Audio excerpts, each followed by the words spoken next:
La frappe somptueuse de l'ancien Lensois, lui qui n'a toujours pas marqué du côté d'Al Nasser. Ouais, bien joué de la part de Jonathan Bamba, qui a laissé passer ce ballon et qui va tenter de réaccélérer. Là, le centre pied gauche. Oh, Crasso, le sombrero, l'enchaînement.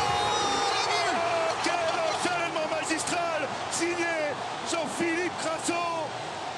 Denis Boga, pardon. Ivoirienne de football vient de demander à la Fédération française de football de lui prêter son sélectionneur Hervé Renard. C'est incroyable, c'est jamais vu. Écoutez. Donc Hervé Renard a été contacté par la Côte d'Ivoire.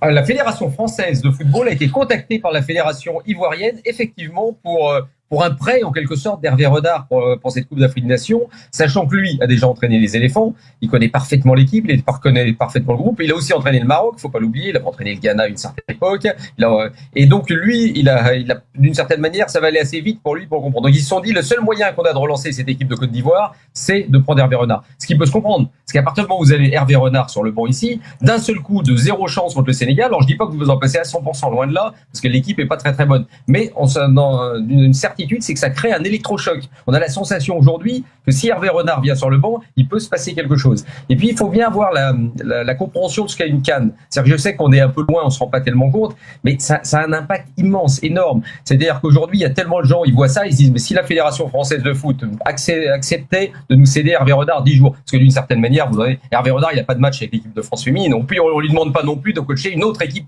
féminine. C'est vraiment un one-shot sur un truc très particulier qui correspond bien au personnage parce qu'il a tout à fait le charisme et le caractère pour faire ça. D'ailleurs, s'il est en équipe de France féminine, faut pas l'oublier, quand vous acceptez de perdre 10 millions d'euros quasiment sur 1 an et demi ou 2 ans, simplement pour un coup de cœur, venir entraîner les féminines jusqu'au JO, c'est déjà un truc énorme. C'est tout lui.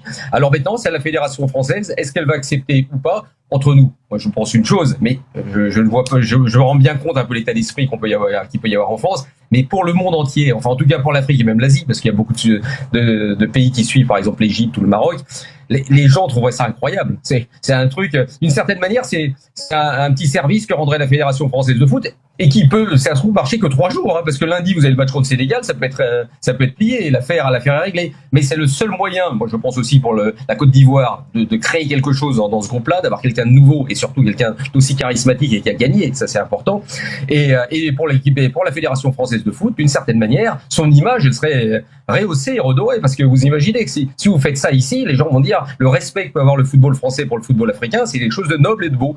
Donc moi j'espère en tout cas que ça puisse se faire, parce que je trouverais que ce serait quelque chose d'absolument incroyable. Vous vous rendez compte, on a un entraîneur qui décide de quitter la compétition, remplacé par un adjoint qui n'a jamais entraîné, enfin faut être sérieux, ils prennent sur le banc Guy Demel, qui est un mec adorable, super sympathique, super compétent, enfin qui était juste le commentateur pour Canal+, 2 jours avant. Donc vous voyez, Canal+ Afrique. Donc vous voyez, ça paraît un attelage absolument complètement ésotérique. Donc on s'imagine pas l'équipe pouvoir rebondir de cette manière-là. Tandis que si vous c'est une intervention de la fédération. Ah, c'est bon. Je suis revenu. Parfait. D'un seul coup, c'est plus du tout pareil. Hervé Renard qui arrive, eh bien, vous imaginez, ça a un impact incroyable. Et donc, je trouve l'histoire magnifique. Voilà, tout pour tout vous dire.